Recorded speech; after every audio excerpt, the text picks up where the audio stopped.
Otoritas Jasa Keuangan Regional Bali dan Nusa Tenggara menyelenggarakan pertemuan tahunan pelaku industri jasa keuangan seprovinsi Bali. Adapun isu yang dibahas meliputi perkembangan ekonomi Provinsi Bali serta pencapaian sepanjang tahun 2015. Pertemuan dihadiri 200 undangan stakeholders OJK yang terdiri dari pimpinan seluruh lembaga jasa keuangan di Bali, anggota Forum Komunikasi Pimpinan Daerah, Ketua DPRD Provinsi Bali, serta Kepala Kantor Perwakilan Bank Indonesia. Pertemuan kali ini juga melibatkan pelaku industri jasa keuangan seprovinsi Bali.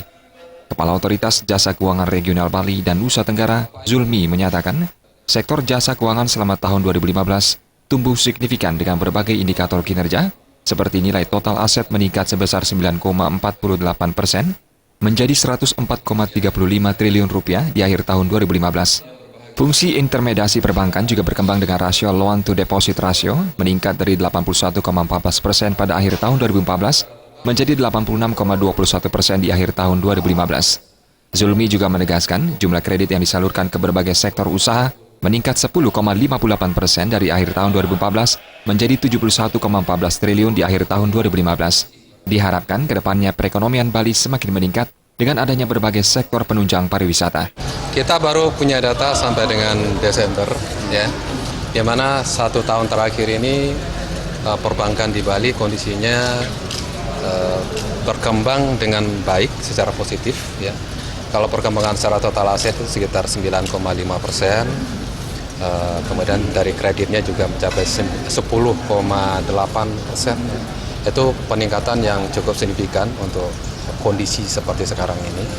Dan syukurnya juga perkembangan di perbankan di Bali ini selain aset dan kreditnya juga dapat meningkat dengan baik, itu tingkat non-performing loan-nya juga relatif rendah. Jadi secara total 2,13%, dan ini rasionya jauh di bawah rasio nasional, dan ini kita patut syukuri ya, karena ini keterlibatan kita semua.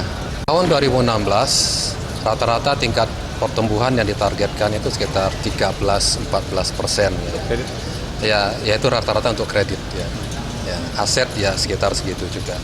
Karena kita tahu kondisi kita yang di kondisi di Bali khususnya ya, meskipun terjadi perlambatan perekonomian secara global dan nasional, tetapi di Bali ini beda, ada uniknya. Di mana di Bali ini justru sektor pariwisata inilah yang menjadi sektor utama yang dapat menggerakkan pertumbuhan perekonomian di Bali. Kegiatan dirangkaikan dengan pemberian penghargaan mobil literasi keuangan dan penanganan pengaduan konsumen terbaik kepada BPD Bali, serta penyelenggara kegiatan edukasi terbaik kepada Perhimpunan BPR. Desa Karyani dan Ali Setiawan, Bali TV.